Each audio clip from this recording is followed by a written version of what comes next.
যেখানে এক জায়গায় হয়েছে। আর সেই রসের যিনি কারণ তিনি হলেন রসবৈষ কৃষ্ণ বিষয় বিগ্রহ।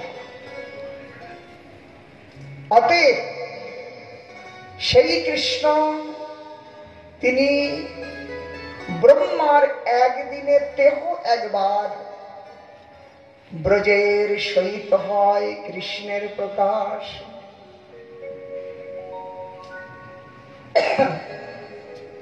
ব্রহ্মার একদিনে দেহ একবার মানে স্বয়ং ভগবান, ওই যে ব্রজেন্দ্র নন্দন রাধিকা রমন যশোদা দুলাল যে কৃষ্ণ, তিনি একদিনে একবার, ব্রহ্মার একদিনে একবার তিনি অবতীর্ণ হন। অষ্টাবিংশ চতুর্যুগে দাপরের শেষে ব্রজের সহিত হয় কৃষ্ণের প্রকাশে। অষ্টাবিংশ চতুর্যুগ, এই যে যুগ চলছে এটা 28তম চতুর্যুগের কলিযুগ। ব্রহ্মার একদিনে 14 মনু, 14 মনুর মধ্যে অর্ধেক মনু মানে সপ্তম মনুর রাজ্য চলছে এই পৃথিবীতে। সেই সপ্তম মনুর নাম হলো বৈবস্বত মনু। বৈবস্বত মনু 71 চতুর্যুগে এক মন্বন্তর, 71 চতুর্যুগের মধ্যে 28তম চতুর্যুগী চলছে। এই 28তম চতুর্যুগের কলিযুগ হলো আমরা বাস করছি। ঠিক এর পূর্ব দাপরের শেষ ভাগে স্বয়ং ভগবান তিনি অবতীর্ণ হলেন। আর তিনি অবতীর্ণ হয়ে এই যে পঞ্চবিধ রস, তার বিষয় কৃষ্ণ পঞ্চবিধ ভক্তের দ্বারা এই রস পৃথক পৃথক রূপে ভক্তকে আস্বাদন করলেন আর সর্বতভাবে নিজে আস্বাদন করলেন। ভক্ত তো সবটা পেল না, শান্ত রসের ভক্ত দাস্যের রস পেল না, আনন্দ পেল না। মধুর রসের ভক্ত বাৎসল্যের আনন্দ পেল না। কিন্তু কৃষ্ণ তো সবটা পেল, তাই কি না? তিনি তো বিষয়, তাকে কেন্দ্র করে তো সব, তাহলে তিনি সব রস আস্বাদন করলেন। এখন বললেন নিজ নিজ রস সবে শ্রেষ্ঠ করি। দাস্য রসের ভক্ত নিজের রসকে বললেন আমারটা শ্রেষ্ঠ। সত্য রসের তাই, প্রত্যেক রস এটা স্বাভাবিক। যে যে সাবজেক্ট নিয়ে পড়ে তার কাছে সেইটাই উত্তর। কানা হোক, কালো হোক, কুষ্ঠিত হোক, কিন্তু মা বাবার কাছে সেই ছেলেটি তো উত্তর, তার কাছে তো সর্বোত্তম।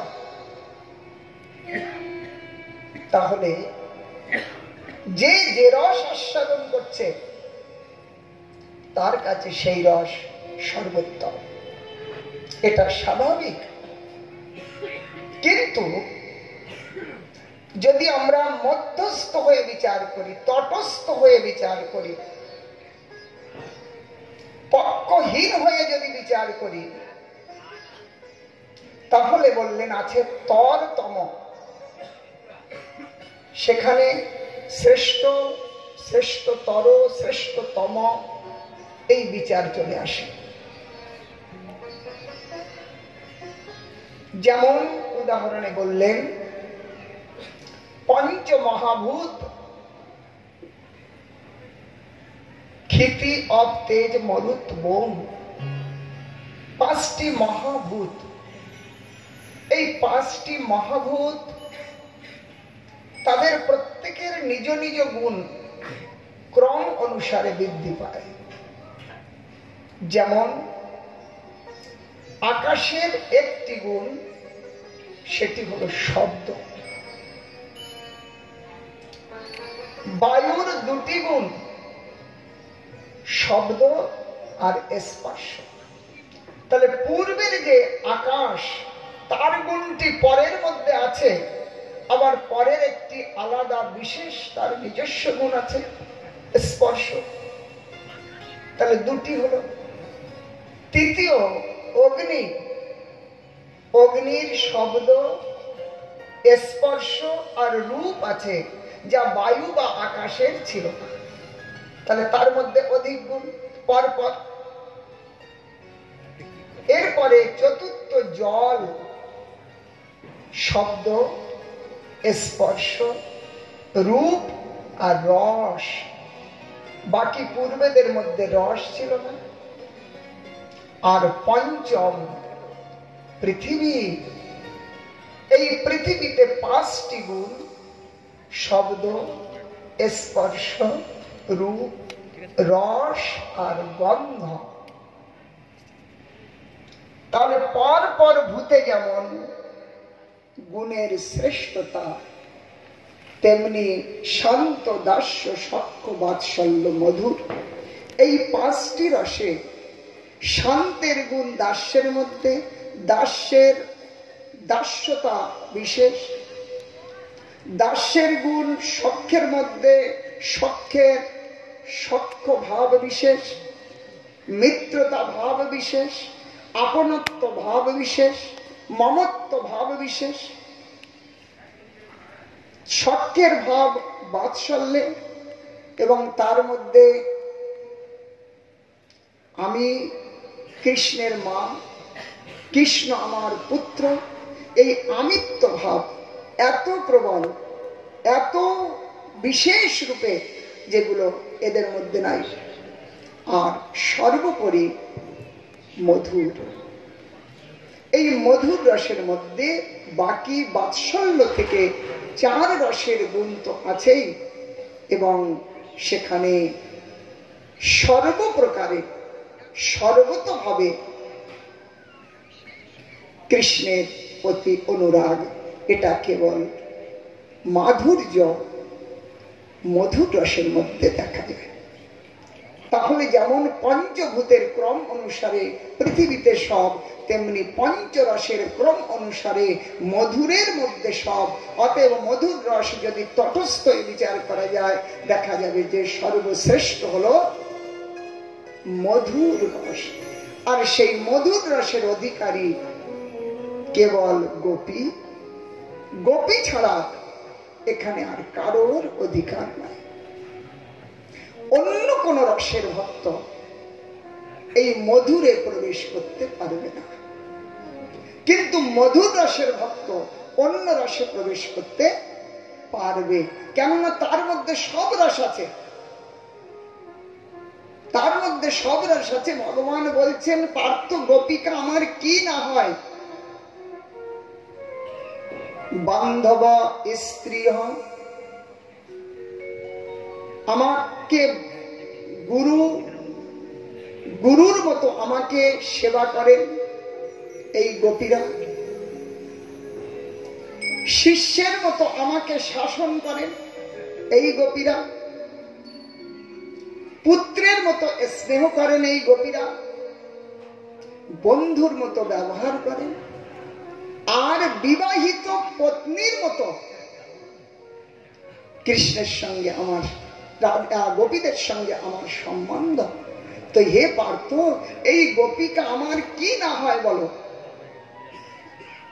তাহলে মধুর রসের মধ্যে সব আছে, কিন্তু সবের মধ্যে মধুর রস নাই। সেই জন্য মধুর রস সর্বোত্তম। কিন্তু সেই বিষয় বিগ্রহ যে কৃষ্ণ, তিনি এই 5টি রস, শৈশব, বাৎসল্য, শৈশব, কৈশোর, যৌবন, নিজ নিজ ভক্তগণের সঙ্গে যথেচ্ছ, যতটা মন চায় সর্বতভাবে সেই রস আস্বাদন করলে। খুব খুব খুব এই আস্বাদন করে তাতে একটা নতুন অনুভূতি জাগলো। সেই নতুন অনুভূতিটা সেই বিষয় বিগ্রহ কৃষ্ণকে আজ আশ্রয় বিগ্রহের দিকে, আশ্রয় বিষয়ের দিকে নিয়ে গেল। বিষয় যিনি সমস্তের কারণ, আজ তিনি সেই রসাস্বাদন করে আশ্রয়ের আশ্রিত হতে ইচ্ছা প্রকট করলেন। মানে সেই কৃষ্ণ তিনি ব্রহ্মাকে চতুশ্লোকী ভাগবতে বলেছেন, হে ব্রহ্মা, অহমেবাসমে নান্যৎ সদসৎপরম পশ্চাদহম যদি তচ্চ অবশিষ্যেৎসু অস্মহম। এই সৃষ্টিতে কেবল আমি ছিলাম। আমি বলতে আর কিচ্ছু ছিল না। তাহলে যা কিছু সব আমার থেকে, তাহলে ওই যে রাধা, সেও আমার থেকে। তাহলে কৃষ্ণ নিজেকে আস্বাদন করতে, কৃষ্ণ এক দুই হলেন। রাধা কৃষ্ণ এক আত্মা, দুই দেহধারী। এক কৃষ্ণ দুই হলেন। কেমন? ওই রকম যেমন মনে করুন রসগোল্লা খুব স্বাদিষ্ট, কিন্তু রসগোল্লার ইচ্ছা হলো যে আমি যে মিষ্টি, সে তো আমি বুঝতে পারছি না। রসগোল্লা নিজে কত মিষ্টি নিজে বুঝতে পারবে? কে বুঝবে? যিনি খাচ্ছেন, আস্বাদন করছেন, তিনি বুঝতে পারবেন। তাহলে কৃষ্ণ রস বৈষ, তিনি রসগোল্লা। এইবার আমি এত মিষ্টি, আমাকে জানবার জন্য তিনি বড় চেষ্টা করলেন। অনেক উপায় করেও পেলেন না, তাই নিজের থেকে নিজের শক্তিকে প্রকট করলেন। সেটি হলেন শ্রীমতী রাধিকা। এক আত্মা, দুটি দেহ। এখন দুজন দুজনকে আস্বাদন করতে লাগলেন। কৃষ্ণকে রাধা আর রাধাকে কৃষ্ণ, দুই হলেন। কেন? এক আত্মা দুই দেহ, এই জন্য অন্য হন্যে রসাস্বাদন করি। রাধা কৃষ্ণ এক আত্মা দুই দেহ ধরি, অন্য অন্যে বিলসয়ে রসাস্বাদন করি।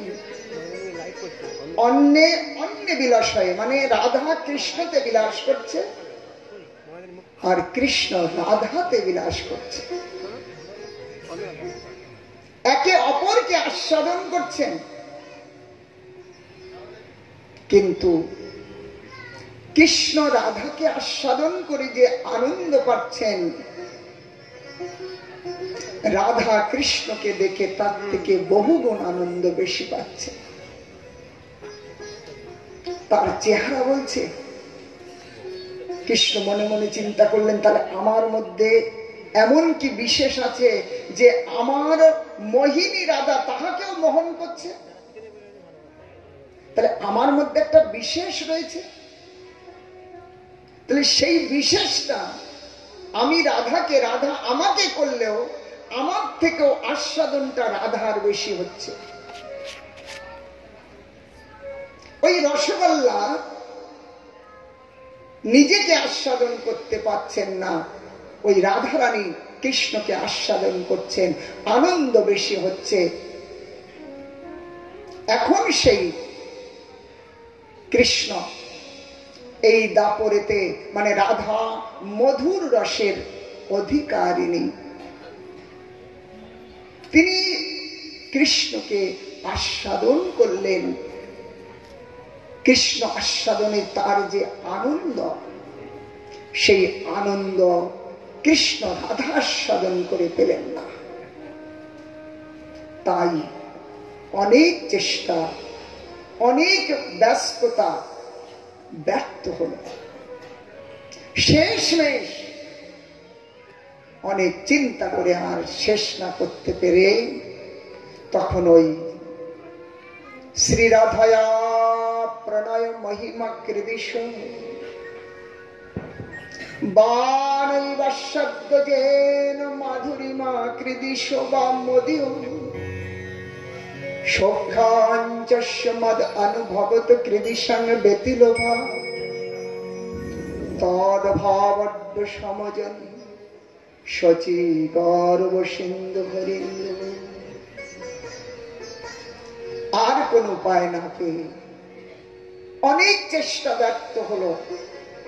কৃষ্ণ সর্বসমর্থ, যা খুশি তাই করতে পারেন, কিন্তু এইখানে হার মানতে বাধ্য হলেন। তাই রাধিকার ভাবকান্তি অঙ্গীকার বিনে, রাধিকার ভাবকান্তি অঙ্গীকার বিনে এই তিন সুখ প্রভু নহে আস্বাদনে।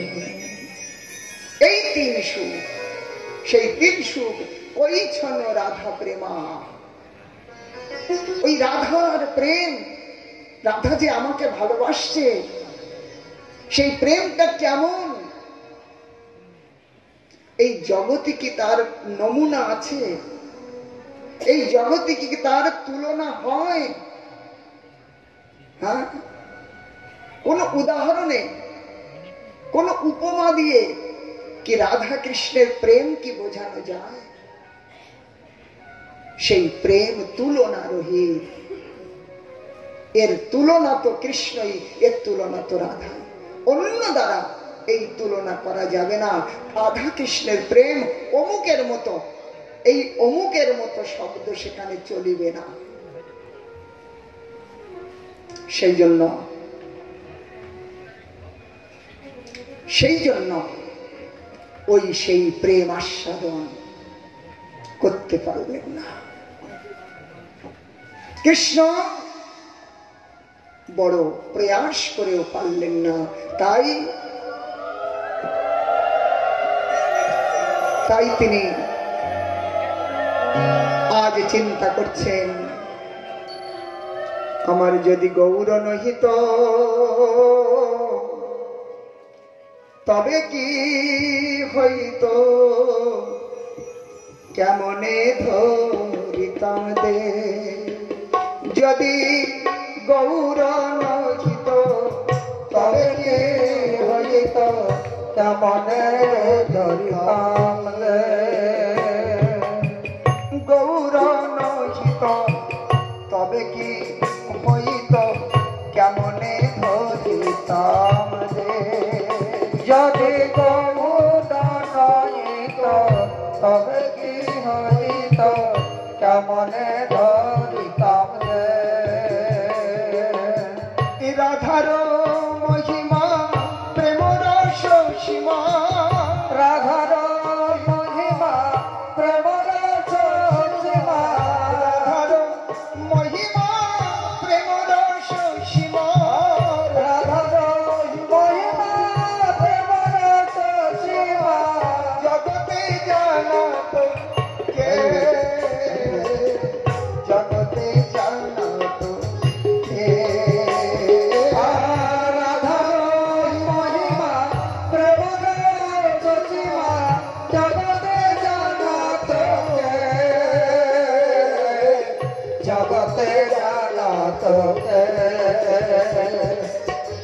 এমনি করে কে জানাতো, এমনি করে কে জানাতো, এমনি করে কে বলিত, এমনি করে কে বলিত। রাধার মহিমার কথা এমনি করে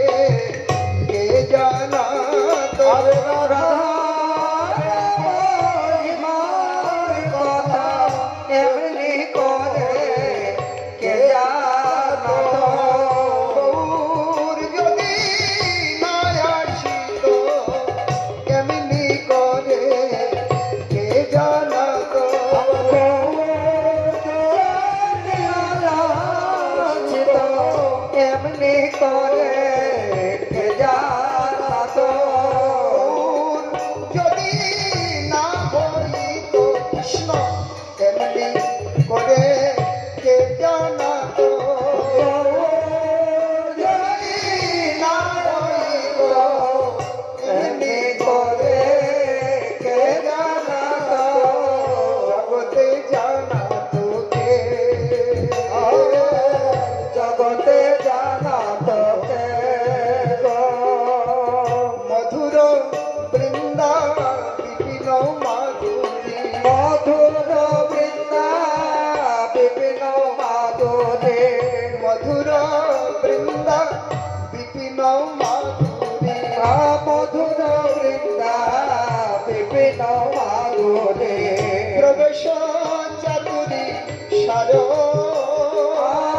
প্রবেশ চাতুরী সার বরজ যুবতী ভাবের ভকতি বরজ যুবতী ভাবের ভগবতী বরজ যুবতী ভাবের ভকতি বরজ যুবতী ভাবের ভগবতী সকতি হইত কারো সকতি হইত সকতি হরিত কার সকতি হরিত যদি গৌর নহিত তবে কি হইত কেমনে ধরিব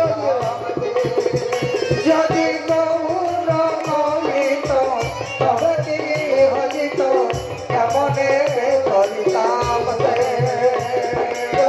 রাধার মহিমা সীমা মহিলা প্রণব শিবা জগতে জানাত কে জগতে জানাত কে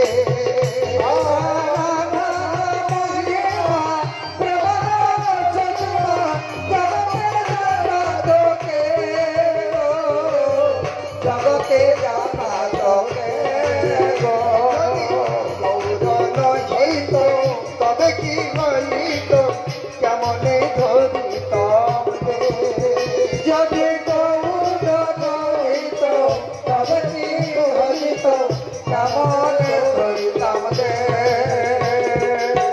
গাও পুন পুন গৌরাঙ্গে রঘুন গাও পুন পুন গৌরাঙ্গে রঘুন গাও পুন পুন গৌরাঙ্গে রঘুন গাও পুন পুন গৌরাঙ্গে রঘুন সরল করিয়া মন সরল করিয়া মন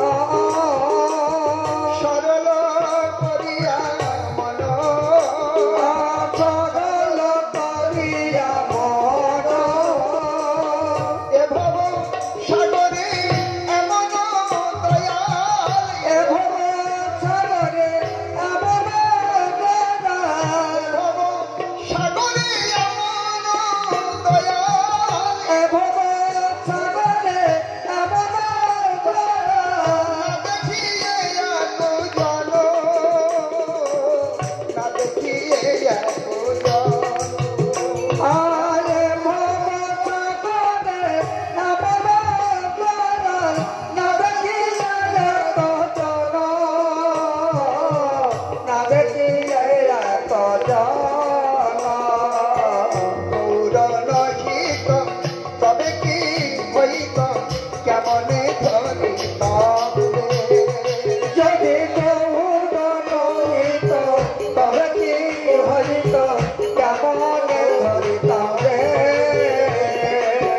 গৌরাঙ্গ বলিয়া নাগেনু বলিয়া গৌরাঙ্গ বলিয়া নাগেনু বলিয়া গৌরাঙ্গ বলিয়া নাগেনু বলিয়া গৌরাঙ্গ বলিয়া নাগেনু বলিয়া কেমনে ধরিনু দে কেমনে ধরিতাম রে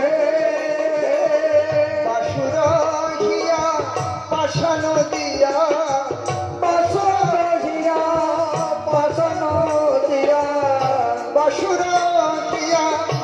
পাশান দিয়া বাসন দিয়া পাশান দিয়া মনে করিয়াছে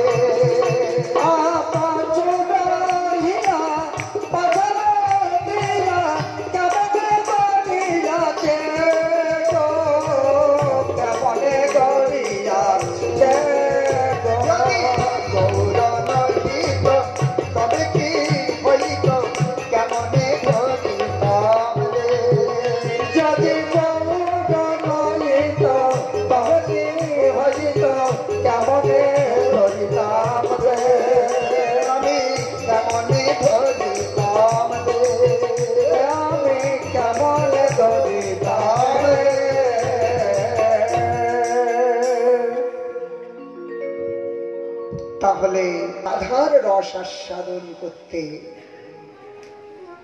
লাখ চেষ্টা করেও ব্যর্থ হলেন।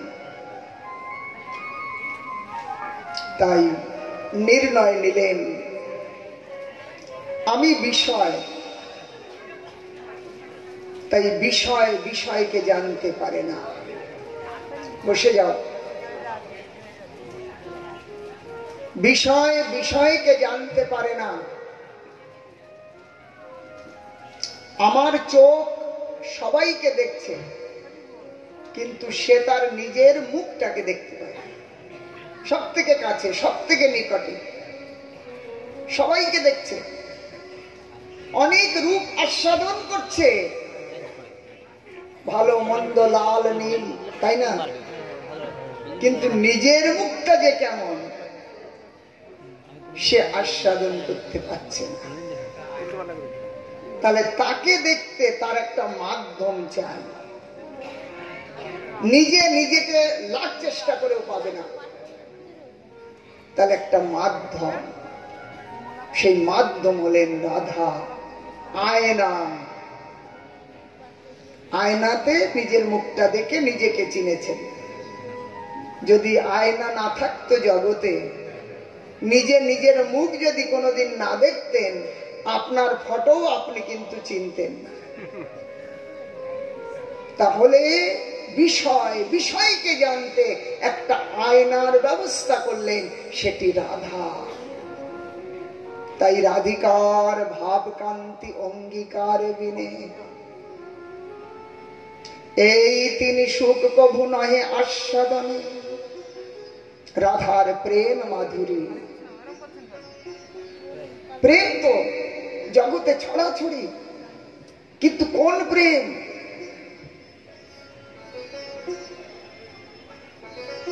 প্রেমের সেই রূপটা কেমন? সেই প্রেম হলো অকৈতব কৃষ্ণ প্রেম। অকৈতব কৃষ্ণ প্রেম যেন জাম্বু নদ হেন, সেই প্রেম নৃলোকে না হয়। যদি হয় তার যোগ, না হয় বিয়োগ, বিয়োগ হইলে না জীবন। অকৈতব কৃষ্ণ প্রেম। অকৈতব মানে তুলনা দিতে।